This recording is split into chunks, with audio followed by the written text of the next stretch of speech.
So welcome everyone. It's an honor to be here, and it's a real honor to have Rabbi Harold Sutton and Dr. Victor Grazi join us for this Q&A, really focused on medical, halakha, the rabbi, the doctor, and the interplay between both. We have Rabbi Harold Sutton, the Rosh Yeshiva of Magen David, the founder and the Rosh Yeshiva of Yeshivat Moreshet Yerushalayim, a wonderful program, I will say, for post-high school in Israel, really catering to our students over here. It's 5 years in the making and doing an awesome job. And most importantly, a teacher and educator of so many of our rabbis and educators in the community. And we have the honor of having Dr. Victor Grazi, a respected doctor in our community and in the medical world, an OBGYN, and affiliated with Mount Sinai Hospital. So many of us saw firsthand the interplay between rabbis and doctors over the past few months. Their relationship preceded Corona, and I know from speaking to both of you that you've interacted, you've collaborated on some very difficult decisions in the past. You didn't really share details with me, but you both mentioned it separately on your own accord that you've collaborated with each other. I don't want this conversation to necessarily be about Corona. It's not Dr. Grazi's specialty, and it's not going to be the main focus of our panel. I'm sure it will come up. But Corona did bring forth some important general questions that I would like to discuss and that we'll open with.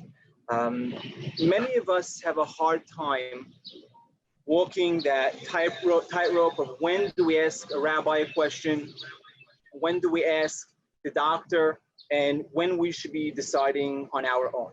So should I be going to minyan? You know, there's a health aspect to it, and there's a religious aspect to it. Who should I be consulting with? Who should I be asking these questions to? Should the schools shut down when the schools were looking to close? Who are we consulting with to make these decisions? On one extreme, we heard this concept of da'at Torah, da'as Torah, of really asking the rabbi what he says, what he decides. We accept that decision, no questions asked. And I think this approach did take sort of a step back during this whole Corona. And on the other extreme, we're left with government and medical officials deciding on our religious practice where they may not be so sensitive to our beliefs and values. So, you know, are minyanim and Jewish education essential to our lives? So I like this Q&A, this panel, to really flush out some of these ideas, and I hope we have a little bit more clarity by the end. So I'll open up with some general questions. Firstly, I'm going to open up with, Rabbi, with your permission, if I could open up with Dr. Grazi. Doctor, when, in your opinion, when should I be asking questions to the doctor, and when do you feel a rabbi needs to be involved? Well, first of all, thank you for inviting me. Thank you for all those who are tuning in. When you first sent me the mock publicity Instagram, it said Rabbi and Doctor panel. The one I received today said Rabbi versus Doctor panel. There's a nuance there that I picked up on, which I'm frankly not worried about because I have years of interacting with Rabbi Harold and enormous respect for him. So there'll be no mud wrestling. And we hope to be able to convey some ideas to the audience. In answer to your question, for me, the reason it's also not a Rabbi versus Doctor panel is in 30 to 35 years of practice as what about you? with challenges, both medically, ethically, halakhically, as obstetrics and gynecology. I've learned very early on that partnering with rabbinic leadership is essential. And so it really is a partnership. And if we convey no did you eat half? over the course of this, did you eat one of the sandwiches? that's really something that needs to be driven home. So How about the other sandwich? it's really Yeah. a push and pull depending on what a person's basic stance is between personal autonomy / medical advice versus halakhic opinion. Certain things are simple for me. You're pregnant, you need to have basic blood tests. They're compulsory, the state requires them. There's no challenge to doing them. And then you start walking that slippery slope over optional tests that have both ethical and halakhic implications. And when you go from the standard required, there's really no reason not to do this test. There's no secondary ethical or halakhic challenge into ones that have more of that instability. That's where these challenges arise. But I need to point out, as you said, there's a spectrum of approach to that, both within this specific community and the broader Jewish community. What questions do I need to ask and which ones don't? As a physician, it's critical that I remain objective. So I'll give someone information. I won't tell them you need to consult with your rabbi because that's not my place. Some people choose to consult, some people don't. If they choose to consult, I will assist them in that effort. So again, it's a question I think is case by case, situation by situation. Once you get into challenging ethical quandaries, certainly having rabbinic input, I have found to be very helpful. How do you put on a mask? I mean, I thought we discussed this before. I just don't look at it as a picture. For those not here, and we're all physically distanced. We've worn masks. We'll talk about that a little bit later because there's a bit of a public service aspect to this session as well. But we're physically distanced. The audience is 20 to 30 feet apart. They're all physically distanced. So it's okay to remove it.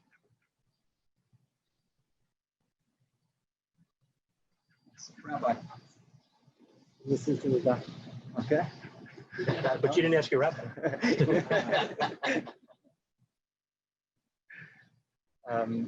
Rabbi, when should I be addressing my questions to you? And when should they be directed towards the medical expert? So I guess also a side question, is it your responsibility to ask the medical expert and decide, or should I be deciding where to direct my questions? So it really depends on the cases. There's a lot of different cases. There are certain cases, for example, that are fairly simple. And therefore, we'd almost say, need not to bring to the rabbi. So for example, if somebody tells me, or if the doctor says, this person needs to eat on Kippur, and if he doesn't eat on Kippur, his life will be in danger. That's the decision is made. Shabbat, if there's something that needs to be done to save a life, the halakha is hasho'el harei shofech damim. Person goes ask the hakam at that point, shofech damim, because he's wasting time. V'hanish'al, and the rabbi goes ask harei megurneh. So we have a concept. It's open and shut cases, and therefore, when the medical opinion is clear that there's a pikuach nefesh involved, we move forward. However, I'd like to relate an anecdote, a personal situation, and I can relate this one because it's mine. A few years back, I was in the hospital on Rosh Hashanah, and the situation is: should I fast on Yom Kippur? I was in the hospital after appendicitis, and I only got out of the hospital about 2-3 days before. And I asked the doctor, not a Jewish doctor, very well, and he says, "No, don't fast." So then I was a little annoying. I said, "What, doctor? This is a very serious thing. What does it mean? So you don't fast. So what happens? Is God going to strike you down?" I said, "Listen, let me explain. Just tell me. So I'm going to read and ask my question. What situation will fasting put me in? Will my life at all be in danger at any point in the situation?" He says, "Absolutely not." So watch what had happened. Yeah, the doctor obviously wasn't aware of the severity of the issue. And in that situation, you couldn't just ask, now if we asked the religious doctor, it might have been different, but you couldn't just ask the doctor what to do. You need to get the facts on the ground, as Dr. Grazi said, the objective facts. And then at times the rabbi needs to use those objective facts to make a halakhic decision. And that's when it's, when you need that level of interaction, so to speak. When you need, the facts aren't clear, you need a medical professional to provide for you the facts, and the rabbi would then make a halakhic decision, and that would be how you would interact with each other. And it depends on the situation. And a lot of times, by the way, we're talking about life and death situations right now, or and those situations do come up. But sometimes it's a simpler situation, right? Sometimes it's the status of a woman when she's nida. And there's certain types of bleeding that's happening, or certain types of, and I would say, do me a favor, ask the doctor where this is coming from, what type of situation it is, and so we can have some, or a woman right after childbirth or during childbirth, so we can interact, and I can figure out and I can understand what the status of that blood is, because the doctor will be able to help me make that decision a little bit easier and a little bit more informed. The idea is to get to the truth. The idea is to get an informed decision. And I'd like to say that this is not something new. Rabbi Dr. Avram Steinberg, who's a neurologist and a noted posek, he was at Mishamesh with Shlomo Zalman Auerbach. And I know very well, a good friend of mine, Rabbi Reuben Jacobson High School, his father was one of the head urologists in Sharatim. And the interaction of Shlomo Zalman Auerbach, one of the greatest poskim of the generation by far, would have with medical professions, always asking and always interacting with them to try and figure out what the halakha would be. But by the way, it's not just medical. Sometimes technological has nothing to do with a doctor. Trying to understand the mitziut, the closest way we can know. So there are cases where every individual really should be able to make decisions on their own. And then things that come to you, many times you need that interaction with the doctor. To follow up, do you feel like the doctor needs to have a background in halakha, or at least a respect of halakha to help analyze the situation? It's certainly helpful, but not always. Not always. Sometimes your doctor's job is to provide objective information, the facts, so that we can make that judgment. Now, it is always helpful when the doctor knows where you're coming from. The doctor has the background in halakha, so that you can actually have a discussion, and it's a back and forth discussion.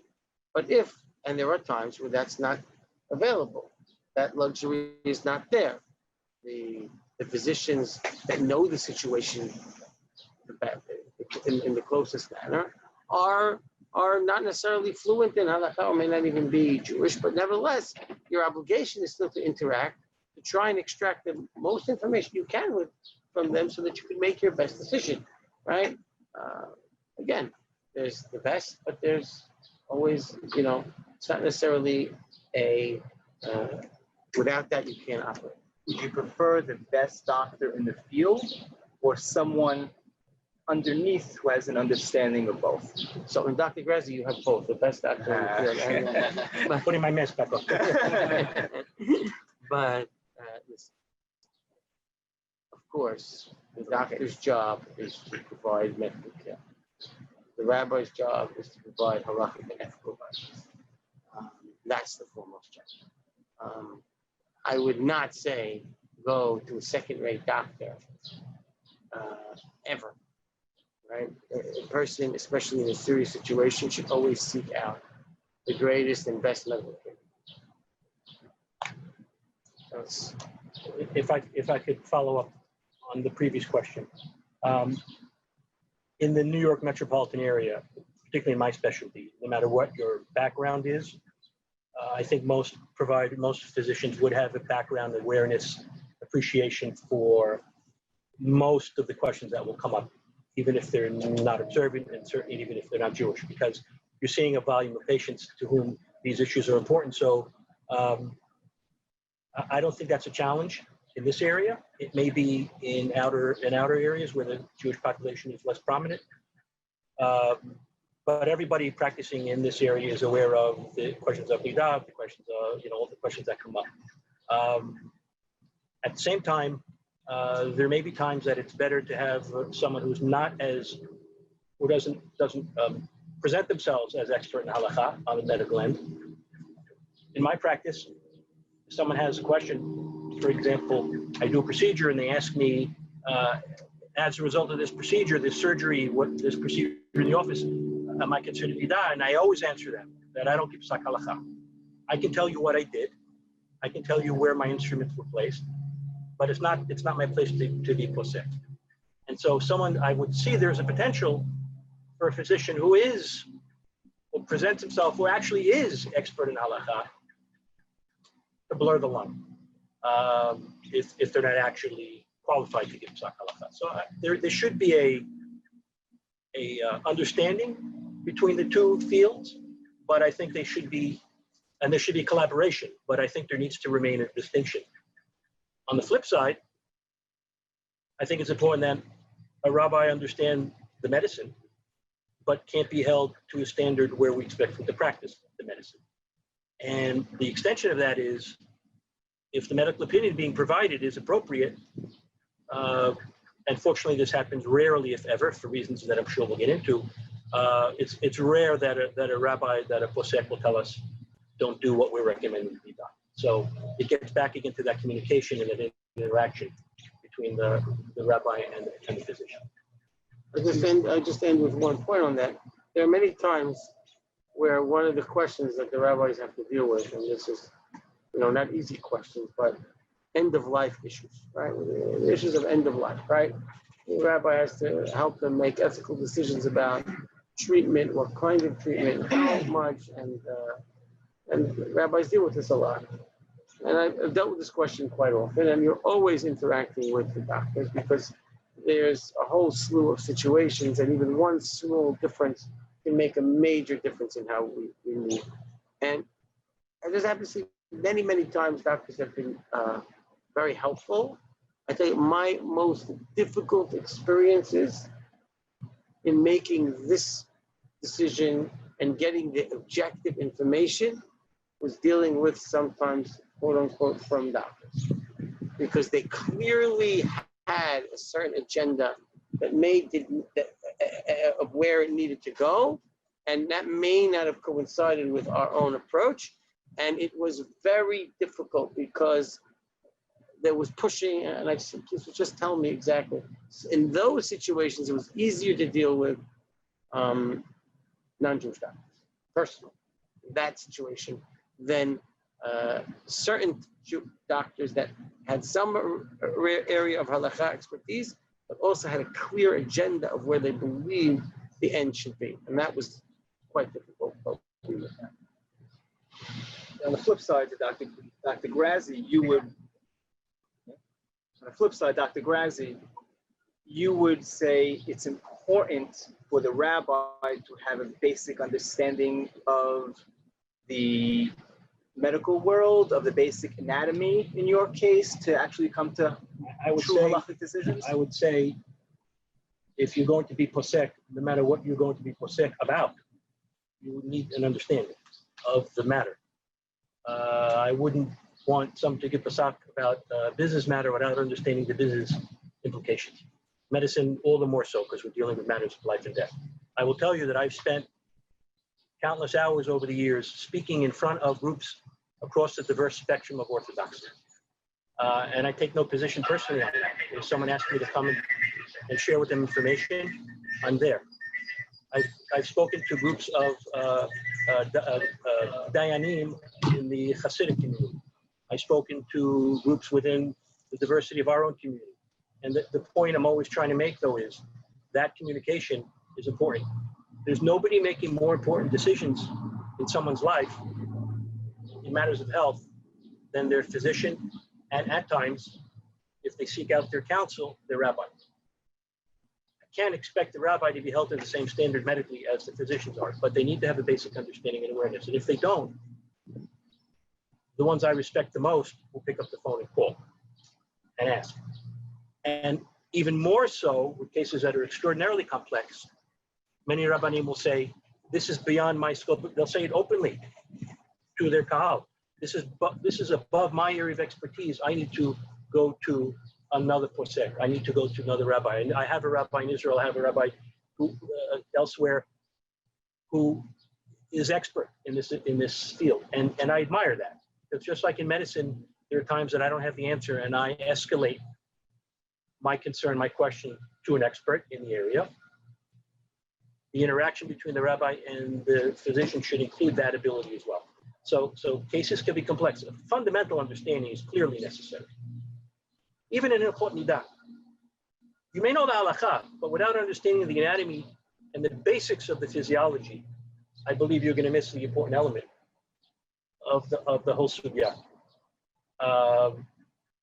So yes, I think they do need to have an understanding and an ability to acknowledge when they need guidance. Any rabbi doesn't have a mitziut understanding of the issue. He's talking about should recuse himself from areas he doesn't want to know the mitziut. I agree. Person needs to be able to be fluent in the mitziut of the situation. Without that, if that can be provided fully by the doctor, fine. If he needs some discussion, which I do believe that he needs a certain level of base knowledge where the doctor can then interact, you need that. Without that, the conversation doesn't even begin sometimes. I would say he should just recuse himself. So, Dr. Grazi, how do you feel about rabbinic decisions made against your medical advice, where I assume you're left holding the bag, having to deal with the repercussions of whatever that decision was?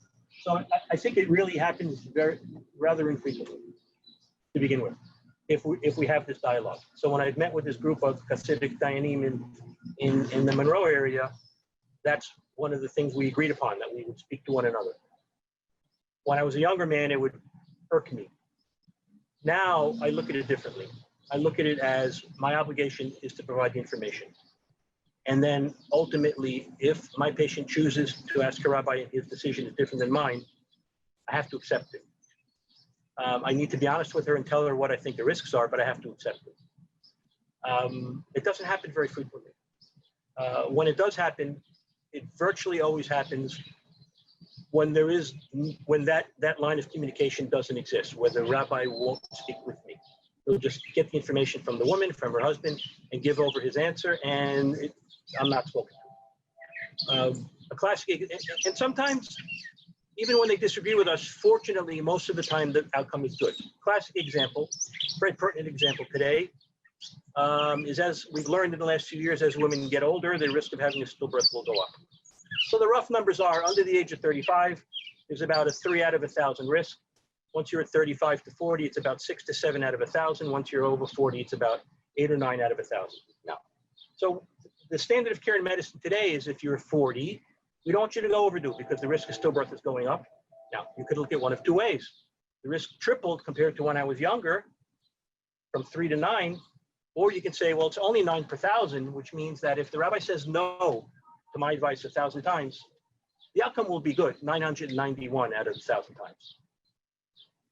So fortunately, there isn't usually this disagreement, and when there is, the statistics are still in favor of a good outcome. Nonetheless, as physicians, we don't want to see someone assume a triple of their risk of losing their baby. So we counsel to induce. And most of the rabbanim today are on board with that. But for those that aren't, I feel I've met my obligation. I can only do what I can do. I can't compel someone to follow my advice. Where I feel badly is when the woman agrees with me, but she's torn because she won't contradict in her actions what she was told by the words of her rabbi. And that happens on occasion. That can be challenging because you feel for her.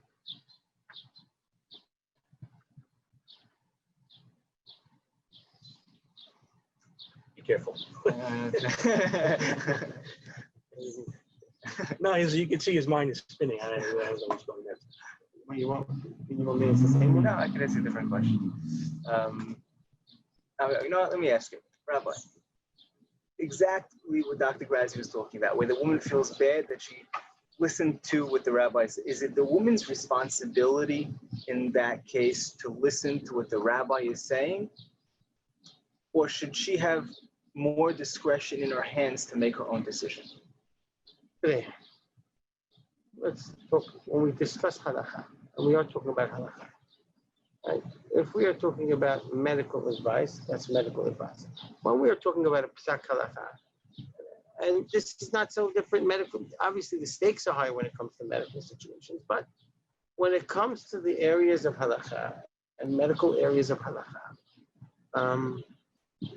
a woman should not take, or any person should not take lightly the idea of asir charav and choosing a posek. It should be somebody that is in sync with their basic philosophical belief systems. It should be someone that they trust, that they don't take psak halakha loosely. It should be somebody who would analyze and develop and research the halakha, right? All of these things should be. I mean, no matter what, in a serious situation, I would have a problem with the rabbi rather than the doctor, right? But at the end of the day, we do have a system of halakha.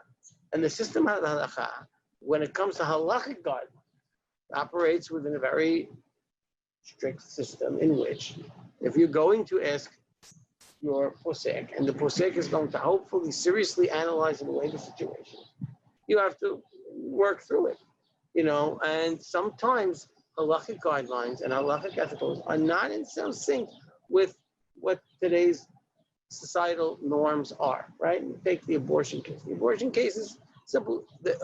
Are there times where where abortions could be legal up halakha? Yes, there are, right? Nevertheless,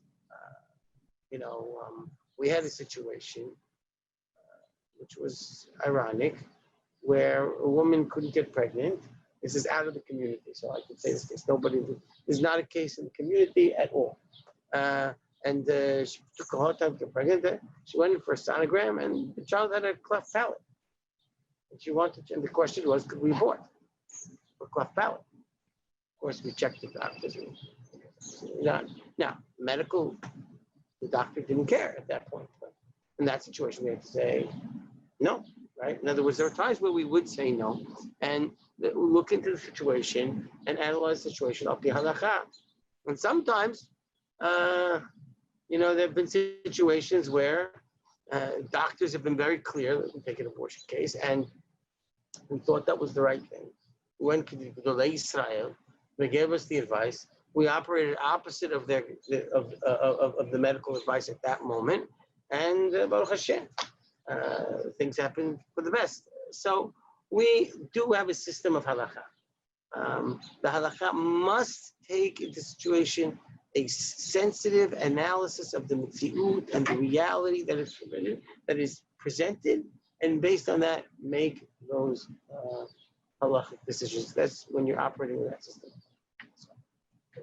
If I could interject, we see the opposite situation much more common, where a woman is dealing with, say women because I only deal with women, I'm sure it's all applicable to other fields of medicine, where a woman is dealing with a very complex, crushing, emotional decision that has to be made. And if she turns to her posek, and the posek speaks to the physician, and there is agreement that a certain course of action has to be taken. If that action is taken, if the woman's had the opportunity to have that pasak given to her and is told, go ahead and do this procedure, or go ahead or have this surgery, or whatever the decision may be, it gives her an enormous chizuk to know I didn't make this decision on my own.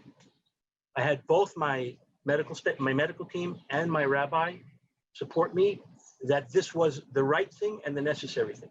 So much more commonly than the situation we discussed before of conflict, of personal autonomy versus halakha, for me, infinitely more commonly, I see the opposite, where the role of halakha gets someone not only to the right place medically, but gives them the opportunity emotionally to heal and to not look back with as much regret as they would have if they either went against the rabbi's advice or went ahead and had this particular outcome without even having asked the question.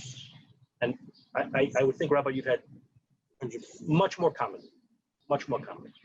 And I think we need to continue to reemphasize that it's really not an us versus them. It's not a conflict in most cases, but it needs to be done very deliberately.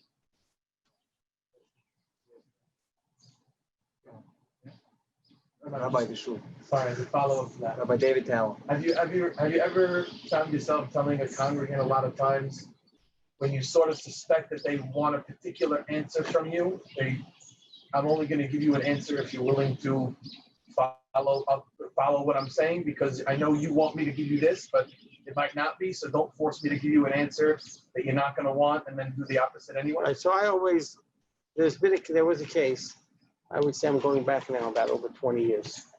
So I could be fairly, there was a situation where actually it was an abortion case, and it was fairly early on, and it was a halakhic problematic situation because it was an unwanted pregnancy, and I was presented with the question, and I was quite young in that time and felt out of my purview. I contacted Achal V'Dei Yosef, and Achal V'Dei Yosef felt, based on that it would be unwarranted, but he advised me not to answer the question. Ms. Rabbi, why not answer the question? As well, at this moment in her pregnancy, even if she violates what you're doing, the issur is much less severe. If, however, you succeed in push it off, the greater chances that eventually she will wind up aborting at the way I described the situation, a much later time. So there are times, and then therefore his advice was, and I didn't answer the question. I didn't answer the question based on his advice, and she did abort quite early on in the pregnancy. I'm telling you, it goes back. Usually I don't want to deal with it. This is a case that goes back close to 25 years ago. So felt a little bit free, want to share a little bit of those situations. But that was a rare situation. Usually there's the people who discuss these type of intimate questions are fairly confident with the rabbi they choose that they can have a discussion. This is not a rigid A or B. There's a back and forth. There's an analysis. There's questioning. There's looking into it. These questions take a lot of time. They're not something that you're going to answer like off the cuff. And the cases, and sometimes the definitions are a little bit difficult. I'll give you one other example. What would happen in a situation? Rabbi Steinberg has wrote a lot on this, and other poskim wrote on this.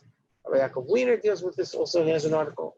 And what would happen with a situation where a person, if they go through, is in danger not of physically dying, but of losing their basic mental capacities, emotional, psychological, and certain situations would turn them would have very, very, very severe psychological implications on their well-being.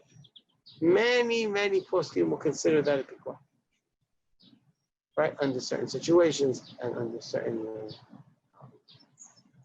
and even sometimes on Shabbat, excessive pain, which can drive a person to very difficult situations, may have a classification in pikvah. So therefore, there's situations that are nuanced. And so therefore, usually the situation between rabbi and congregant is one where they're really trusting when they're talking to you about these questions. This is someone that you usually have a more intimate relationship, or you become intimately related with. It's rare that this is somebody who calls you on the phone, doesn't know who you are, and asks you a question, a life and death question, although we've gotten those. That usually comes a reference from another rabbi. Rabbi A, who has that interaction, will say, listen, could you speak to, and I got those questions, and so I don't know who I'm talking with, but it's the rabbi that he does know, and that's more advising the rabbi than the congregation. So on this topic, under what parameters would halakha allow for an abortion? I mean, there are a lot of variables in that situation, and as well, a lot of different halakhic opinions. I'm not going to, right now be able to give you straight out bottom line halakha, but I'll just give you a small background, and without belaboring too much. There's a Gemara. The Gemara Masechet Sanhedrin tells us, right, that if a woman is having difficulty giving birth, this is during childbirth. So if the child is, and the mother is about to die, the mother's life's in danger. So if the head has emerged, then the halakha says, "En dohei nefesh b'pnei nefesh." It's a life for a life. If the head has not emerged, then we can save the mother by aborting or killing the child. And the Gemara asks a question: why isn't it a din rotef even if the head came out? Din rotef. Gemara answers, meaning a rotef would be that it's a pursuer, it's putting somebody else in danger. My answer is no, that the difa is coming from Shammai. Now the question comes, okay, so before the head has emerged, what are the implications that I can actually kill the child again? After the head has emerged, we consider it a life, and we can't take one life for another. That's what the Gemara says. And it's not a rotef case. The Gemara says that the difa happens from Shammai. So what does that mean about prior the head coming out? So there's an argument here between Rashi and Rambam. Rashi, in what we would expect to say, oh, there's no difa here. In fact, prior to that coming out, it's not a life, and therefore not an issue when it comes to saving the mother's life. You're dealing with you're dealing with. Rambam says, no. And it's a difficult Rambam, we won't get. The reason why you're allowed to actually kill the child to save the mother before the head has emerged is because that child is then a rotef. When it headed, so what's the difference between before and after the head has emerged? According to Rambam, one is not a rotef and one is, and why that is, it's a difficult scenario. And according to Rashi, one is alive and one is not. Those implications are tremendous, right? Between how you decide that halakha. Now, so we have the question of how we define the life of the fetus. The question of what point in the pregnancy. Halakha distinguishes before 40 days, after 40 days, first trimester, first 3 months, and after, and different, with different situations. So the rabbi would then look at that as well. So you look at the question of, is it a legalized life? And there many poskim have shown different approaches. And you have a wide array and gamut of how we look at the status of the fetus. This is a great argument between Tzitz Eliezer, Waldenberg, and the Moshe Feinstein in this discussion. What stage of pregnancy we're at, right, in terms of how we analyze it. And there, even many poskim would differ. It was known that Rabbi Yashiv, even in the first 40 days, was quite strict. Chalamadja was less in the first 40 days. Hence that story I told you earlier. So there are different variables that need to be analyzed as the case is presented. Now you understand, and this may be a case study, why you have to analyze the information. You need, to answer just some of those questions, you'll need the doctor's input as to what stage and where things are at, and then weigh the variables, weigh the poskim, and able to make a very serious, thought-out decision in such a situation. So I didn't give you exactly. I tried to give you variables. Dr. Grazi, how do you deal with abortion cases when a patient wants to abort and you know that from your previous discussions with rabbinic authorities that it's forbidden? It's easy for me. And this may seem like a cop-out, but I'll be honest with you, with the audience. I personally don't perform them. But, and I've chosen not to because I don't want to get into these cases where I either have personally a halakhic issue or I personally have an ethical issue, and I don't think it's appropriate for me to impose my play, my mindset on that woman's decision.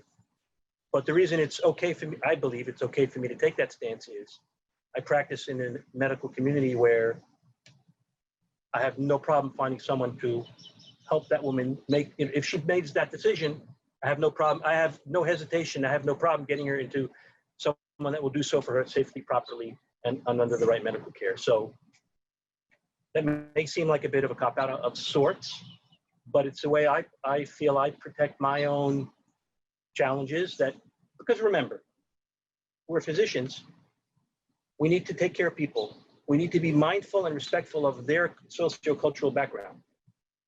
So if you have a Jewish patient who has a baby and says, I'm not doing a milah for my child, in my mind, in my heart, I'm broken. But I don't coerce her or try to coerce her. I may try to influence her. She may say, I'm going to have my pediatrician do it. I may say to her, the Mohalim do it more often. You don't have to make a party in the Waldorf. You can have just you and your husband. You don't have to cater it. I'll bring the locks. I try to convince her, but if she says, no, it's not my thing, I don't believe in it, I don't want it, okay, what am I going to do? So I'll give her the, that's what we do. Same thing here. It's easier for me to not face those quandaries, those ethical challenges, those halakhic challenges, but I don't believe I'm shirking my responsibility in 21st century America, where abortion is legal, and get them to the right place for the procedure. Now, there may be a halakhic problem with me even doing the referral, but I've chosen not to ask the rabbi. Yes, that's what the doctor rabbi. There's the conflict everybody's waiting for. You want me to do it? I want to move on because we're running out of time and I have a lot more questions to ask. Dr. Grazi, there's this term. So to get arrested after that one. There's this term called halakhic infertility, where a woman misses her ovulation because of the days that she needs to wait after her period until she's able to be with the husband. I guess, how common is this?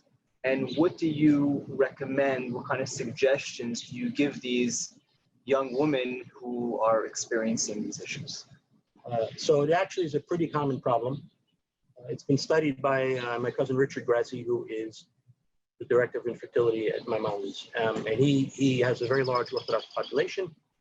And of the couples he's seeing, who are already defined as couples being challenged with infertility, about 5 to 10% of the couples that he sees have this problem. So there's not, to my understanding, much leeway in terms of allowing someone to go to mikveh earlier.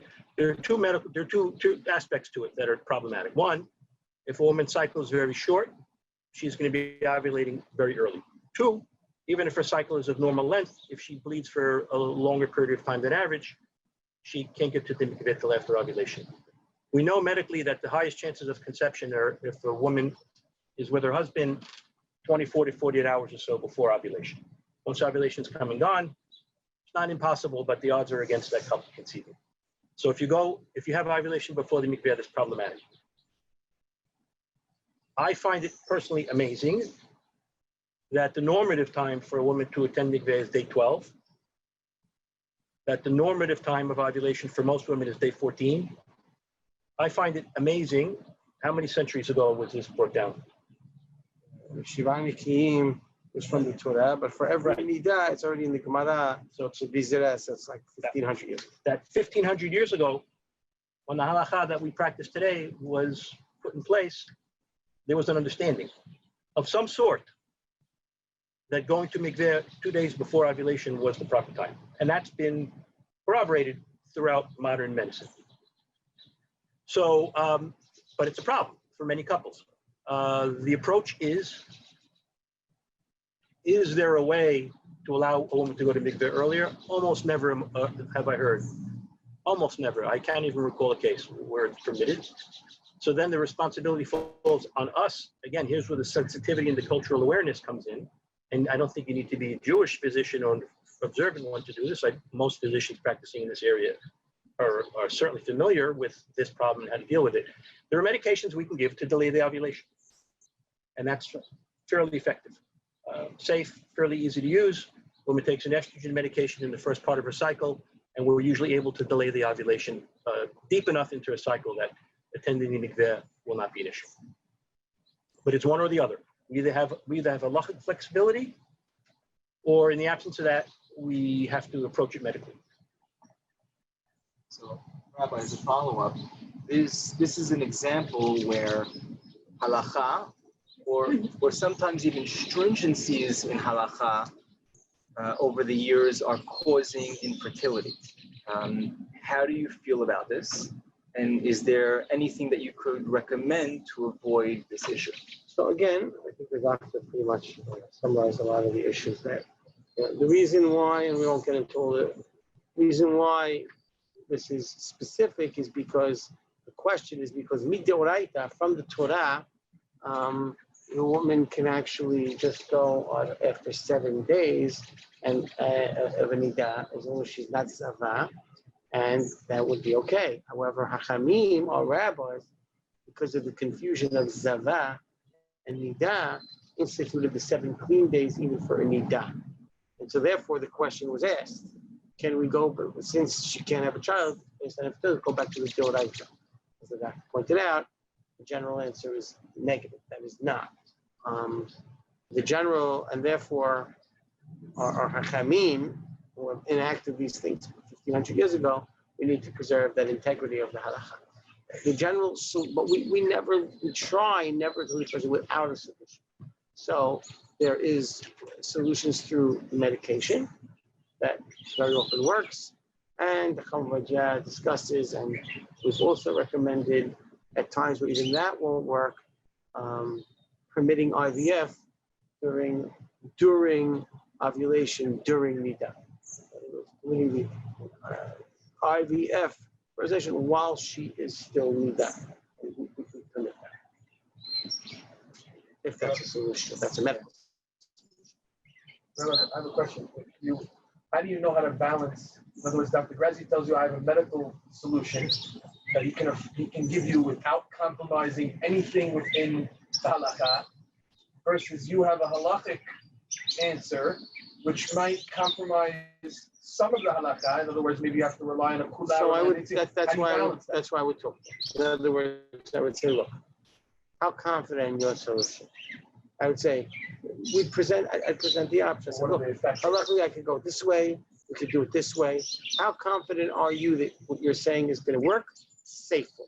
And if there are risks, and then I can actually present a situation which is more risk-free, which is acceptable based on halakha, we would go that direction. If, however, there's a situation which is basically risk-free and very confident and it's going to work for it. So that's where I really would work with the doctor to look at our different options and different understandings of where we can go for it, where halakha and safe medical practice can be merged together in the best way. So, Dr. Grazi, Rabbi Sutton brought up IVF. Could you speak to the benefits of IVF and its popularity in the world and the community today, if it's something that's becoming more and more popular? I don't know if it's becoming more popular in the community. First of all, I'm not a reproductive endocrine specialist. I don't do IVF. I obviously have no familiarity with it. So it's been really a gift. IVF is a wonderful, amazing gift to mankind that couples that couldn't conceive, I believe the first ones were done in the 1970s. Prior to that, if you had one of a list of a number of causes of infertility, there was often no solution. And IVF has given countless numbers of couples all over the world the opportunity to have a family in a way that's, when done properly, fairly safe and effective. It's done for not only issues of infertility, but it's done also in cases where the child would be at risk for a lethal condition that we know about, because they have, for example, a couple has a child, previously had a child with a lethal condition for which there's no cure. We can offer those couples IVF, and the pregnancy can be tested to make sure this particular hopefully this particular child will not be affected. And the rabbis are supportive of that.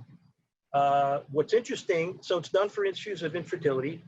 It's being done more frequently across the country only because outside of this community and outside of most traditional communities, the age of moms trying to become pregnant for the first time is delayed compared to what it was previously. And as age progresses, there is a drop in fertility. So you're probably seeing more of it across the country for that reason. So it's done for infertility. It's done to prevent serious genetic problems that exist within families. Interestingly, and again, I think this is most apropos because I don't think any rabbi would have a problem with IVF for fertility reasons or to protect a family from having a child with a lethal condition. I think there's virtually unanimous halakhic opinion on that. Rabbi, correct me if I'm wrong. The interesting one, which is apropos to this discussion, but the normative halakha. The interesting one is, and this comes up, a woman comes to see me, I have 5 boys, and I want a daughter. Or I have 5 daughters, and I want a boy. The only thing that really works, there are things you'll read about, the only thing that really will work is IVF, where again, they can select the boy or select the girl. And Rabbi will speak to this, I'm sure, after I'm done, but I have had many women in the broader community, as well as our specific community, who approached their rabbi, shared with them that situation, and we're given approval, we're given permission. Rephrase the question to the rabbi. He's asking if you're allowed to do it. I want to ask, is a person allowed to do it? I mean, even phrase it, is someone potentially obligated to do it in order to fulfill the mitzvah of Clearly not. The other, I'm glad you asked me that because I didn't want to get into the other one, but that. No, I'm asking about the question. If there's a technological advancement where you're able to, why not? No, there's no chovah for a person who's getting pregnant to perform in vitro, so they can then make sure that you're saying the chovah with the child. The person can go the normative route of pregnancy and not need to use all sorts of I won't call supernatural because it's natural, but situations to actually ensure that they're going to have a child. There are plenty of gemarot that show it's not an obligation. It's permitted or not, that's a separate question. But why wouldn't it be allowed? But certainly to obligate one to actually look into the situation. So now I've had 3 boys, and to be I need a girl. Clearly, that is not an obligation for a person. That allowed? What would be the issue of not being allowed? So there are a whole host of ethical questions of, again, and larger psakim, which we would look into the situation. Sometimes, for example, there's also psychological well-being. The mother needs the daughter, for example, right? Is there anything in other words, where there would be some form of, mental health well-being of sport, child, in the situations, we would look into those situations as the case. All right, so let's come to a close. So Dr. Grazi, closing, if you give us some closing remarks of where you'd like to see this conversation lead. I'll conclude with what I started with, the 2 partners, the 2 human partners in helping people make very critical decisions, both at beginning of life, Rabbi mentioned end of life, as well as a myriad of things in the course of our lifetime. Your physician and your Rav. And the communication between the 2 of them is crucial. And this is not a sign of weakness on either part to reach out to one another. On the contrary, it's a sign collectively of commitment to what is best, what is most appropriate, and what's going to result in the best outcomes. If I could diverge for a moment, it would be irresponsible of me just having a degree after my name, to not ask everybody to please be mindful of the fact that we spent 3 months in Gehinnom. Most people weren't working. Many people losing their parnassah, losing their jobs. Our children haven't been in school. Our children haven't interacted with friends. But Tekiniosa were closed. Yeshivot were closed. Everything was beyond description. And many of us in the medical field, other positions of community leadership, are concerned that the community seems to have fairly quickly forgotten where we were. I have no personal verification in my practice, but there are reports of cases in the community beginning to return. And so I beg of everybody, please remember where we were just a short time ago. Please follow the guidelines. I know the guidelines sometimes are conflicting. I promise you, local health officials, community doctors in particular, are doing the best they can in a situation we've never confronted before. We've made mistakes, but that's based upon the fact this is called the novel coronavirus for a reason. We've never seen this before. Please follow the guidelines, even if they change. Don't be too proud to wear your mask. Don't be too proud to social distance. Rabbi Joey Haber the other day said something that I think is very, very insightful. If you don't believe in this, you may choose not to wear it, but you may cause some tsa'ar to the person you're sitting next to, who would be more comfortable with you wearing it. So if you're not going to do it for yourself, do it for your elderly grandparents, do it for your parents, your children, and even do it for the community member, the neighbor sitting next to you, who's uncomfortable because you're not. And I'd like to just close with that. Thank you all. Just close quickly, but also closing remarks of, how you'd like us as individuals and a community to relate to this topic. So as well, I think the partnership is really important.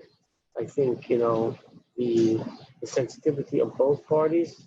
The rabbi needs to understand the importance of understanding the realities that are presented in front of him, as well as the doctor who understands the sensitivities of halakha and respect of halakha.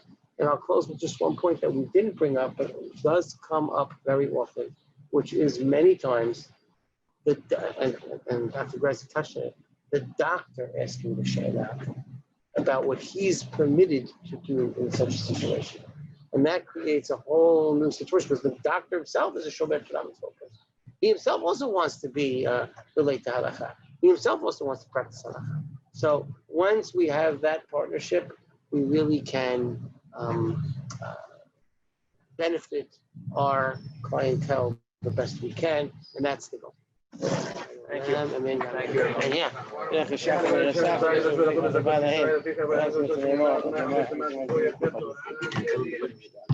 No.